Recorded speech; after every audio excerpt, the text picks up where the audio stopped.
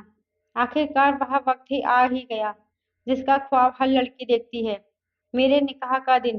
مگر کچھ دیر بعد اس آدمی نے بتایا کہ اس کے بیٹے سے بات ہوئی ہے، وہ ابھی تک لندن میں ہے۔ یہاں سن کر گھر والے پریشان تھے، خود وہ آدمی بھی بہت پریشان تھا۔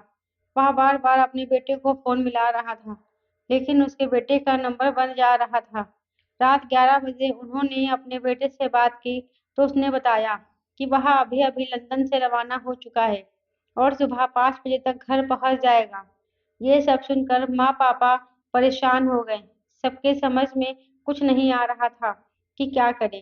میں بھی دلہن بن کر اپنے کمرے میں بیٹھی ہوئی اپنے ہونے والے شوہر کا انتظار کر رہی تھی تاکہ وہ آئے اور مجھ سے نکاح کرے، لیکن پھر اس آدمی نے بتایا کہ میرے بیٹے نے کہا ہے کہ فون پر ہی نکاح ہو جائے اور جب میرا بیٹا آ جائے گا تو وہ سیدھا اپنے ہی گھر آئے گا اور اپنے دلہن کے پاس چلا جائے گا۔ میرے امی ابو کی اس طرح سے نکاح کرنا اچھا تو نہیں لگا، مگر اب عین وقت پر وہ کیا کر سکتے تھے، تو فون پر ہی نکاح قبول کرا دیا گیا۔ میں نے سلیم سے نکاح قبول کر لیا تھا، جو سب نے سنا تھا۔ اس طرح میرا نکاح سلیم کے ساتھ ہو گیا تھا اور میں اس کے باپ یعنی اپنے سسر کے ساتھ رخصت ہو کر اس کے گھر چلی گئی۔ کیونکہ ہمارے گھر قریب قریب تھے اس لیے مجھے گاڑی میں بٹھا کر کے سب چلے گئے اور میں اپنے سسر کے ساتھ ان کے گھر چلی گئی۔ سلیم کا انتظار کرنے لگی۔ سسر نے کہا تھا کہ سلیم پہنچنے والا ہے۔ سلیم کا انتظار کرتے کرتے میں تھک گئی تھی۔ میں سارا دن کی تھکی ہوئی تھی، اس لیے جیسے ہی تھوڑی دیر ہوئی تو میری آنکھ لگ گئی تھی۔ پتہ نہیں مجھے کتنی دیر ہوئی تھی کہ اچانک مجھے آہٹ محسوس ہوئی تو میری آنکھیں کھل گئی۔ باہر سے مردانہ آوازیں آنے لگی تو میں سمجھ گئی کہ سلیم آ گیا ہے۔ میں نے جلدی سے گھونگھٹ اوڑھ لیا اور سلیم کو دیکھنے کے لیے بیتاب ہو گئی۔ میرا دل زور زور سے دھڑک رہا تھا۔ میں اپنی دھڑکنوں پر قابو کر ہی رہی تھی کہ اتنے میں کوئی اندر آیا۔ آنے والا یقیناً سلیم ہی تھا۔ وہ میرے پاس آ کر بیٹھ گیا اور میں سوچتی رہی کہ وہ میرا گھونگھٹ اٹھائے گا۔ کچھ لمحے گزرنے کے بعد اس نے میرا گھونگھٹ اٹھا دیا، لیکن میں شرم کے مارے آنکھ نہ اٹھا سکی۔ اتنے میں ایک آواز میرے کانوں میں پڑی کہ تم بہت سندر لگ رہی ہو۔ تو میں چونکتے ہوئے آنکھیں اٹھائی